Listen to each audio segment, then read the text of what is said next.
Welcome in, everybody. Let's dive right into it. Now, firstly, this is what I really wanted out of the first Dune movie.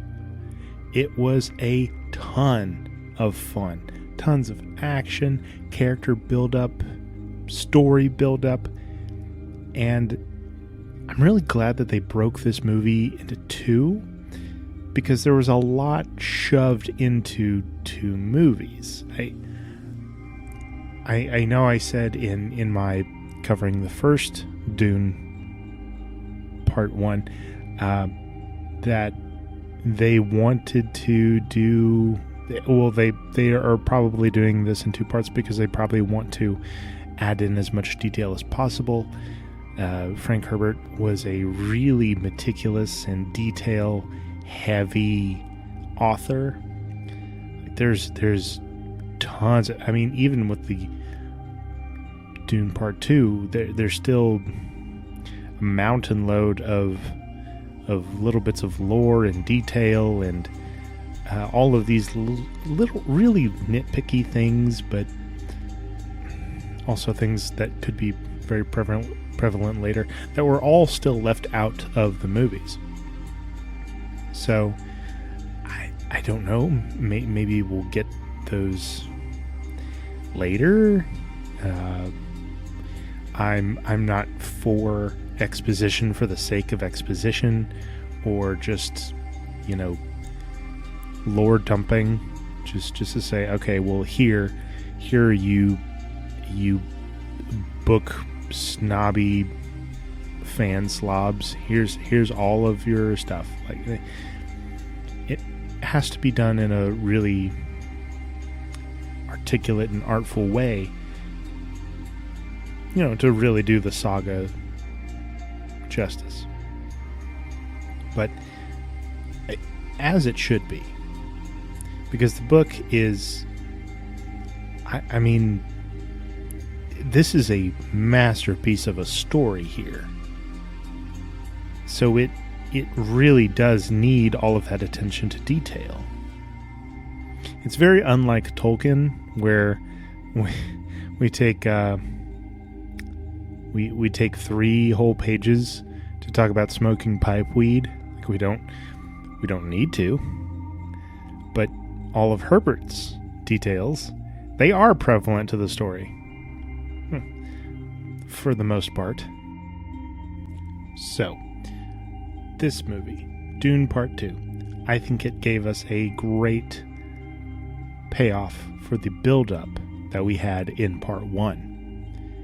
And the main things that are involved in that payoff are character developments in the relationships with one another, further explaining and expanding on how the hierarchies and power structures kind of work in the Dune universe. And this movie focuses on the transformation of Paul Atreides through his use of the prophecy of the Fremen as this messianic figure. Now, it is pretty clear, and Paul states it himself, that he does not believe in the Fremen prophecy, but he will use it to destroy his enemies. Because this prophecy, if he goes along with it, he can use it to rally an army of highly skilled and trained fighters, and he can use them to throw out and kill House Harkonnen, who came in Part 1 and killed everybody in House Atreides except for Paul, and what's his name? Thanos. Just call him Thanos. I don't remember the actual character name. Now, the actions that we see in Dune Part 1, they're very reflective of our own world history. In every empire, religion has been used to galvanize, control, and weaponize its people, and in turn, translating all of that power to a select individual, or a small group of individuals, let's say. But in this case, it's Paul Atreides. Now, the spin on it all, though, if if you read through the rest of the books, is that, surprise, Sade, the prophecy is actually real, and Paul is actually the savior, Messiah of the Fremen people and the galaxy at large. And we get a lot more evidence of this and the truth of the prophecy of the Fremen later on in the books, right down to Paul eventually turning into a giant worm. Yeah, spoilers, folks, but he's gonna be a worm. I think how they divided up the first and the second parts of this movie, it definitely turned me off to it after part one, but that's probably because they did a clean break, a clean snap in half of the bone with the story, and everything that happened in the first part needed to be immediately followed up by what came with the second part. So if I were to advise you to watch Dune Part 1, I'm going to tell you to immediately turn on Dune Part 2 right afterwards. Okay. So I do think there are some one-ups that Part 2 have over Part 1, including the sound score and the side characters. Oh, especially with the addition of Austin Butler as Fade Rotha Harkonnen. Yeah, he was a great villain. He's way better than what we got with Dave Bautista's Raban. I mean, he was sinister. He displayed a lot of menacing tendencies. He even murked his own family. I mean, what else do you want out of a side villain? Another thing I really liked about Part 2 was us being able to see a little bit of Gedi Prime, the Harkonnens' capital world. I mean, we get to see how their sun works, kind of, and it explains how and why their people's stark alabaster white skin is the way that it is. We even get to see a bit of their culture with their huge Colosseum-style arena, which is pretty kick-ass.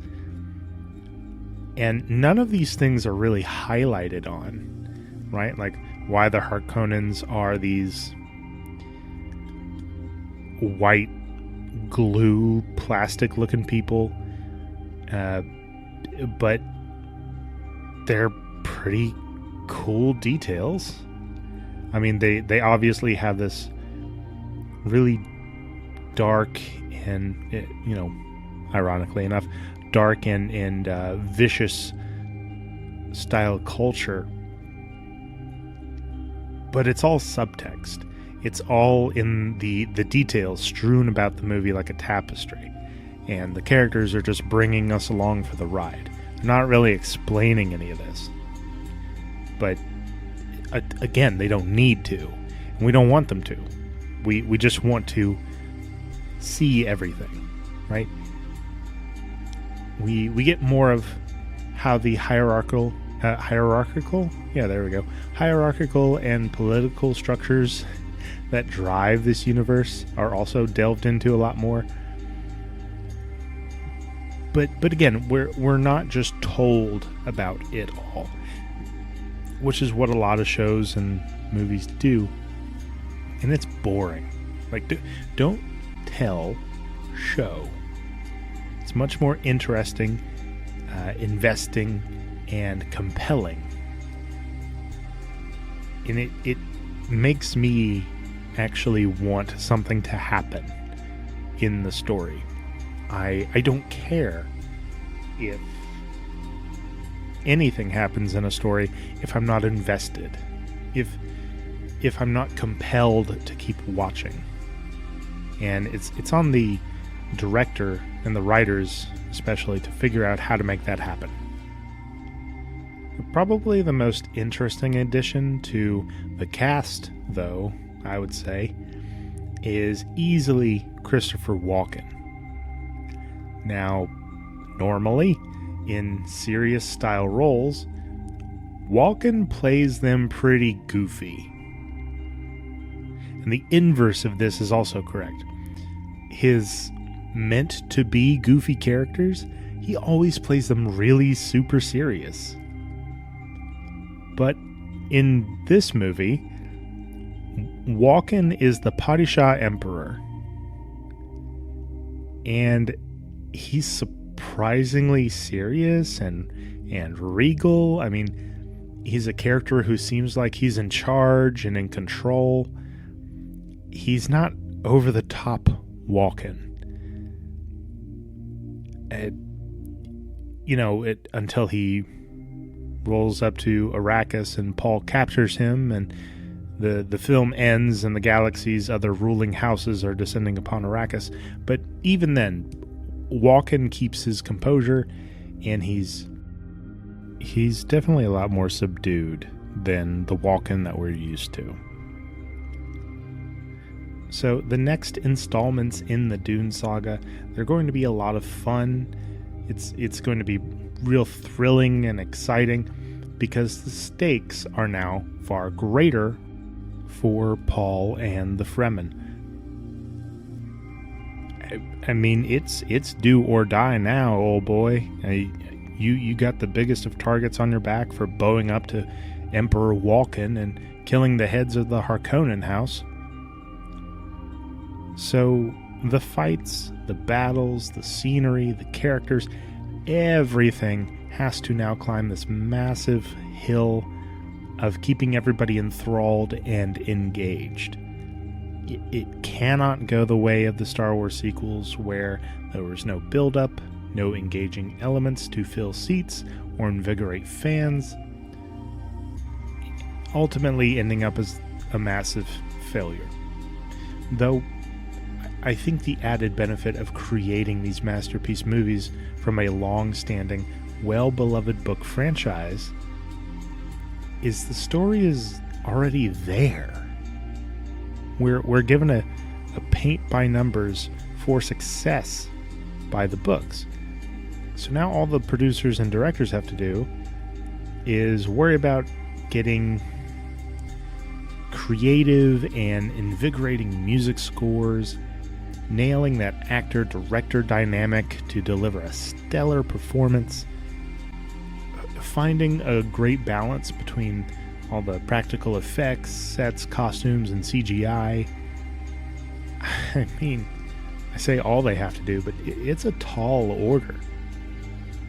Because we don't want another Star Wars sequel tragedy. But if the rest of the Dune saga is anything like what Dune Part 2 gave us, I think we'll be alright. We may even get a more massive interest in pure science fiction movies again. Because we don't have a lot of them that hit the big screen. I mean, we get one every now and then, but it's far from the norm to see science fiction in theaters. We get plenty of rom-com crap, old, tired, recycled movie tropes like buddy cops, The Odd Couple, coming-of-age stories, real Canterbury Tale stuff. All the most basic versions of the hero's journey. I mean, all of this has been done to death, and they're almost always done very poorly, very predictably.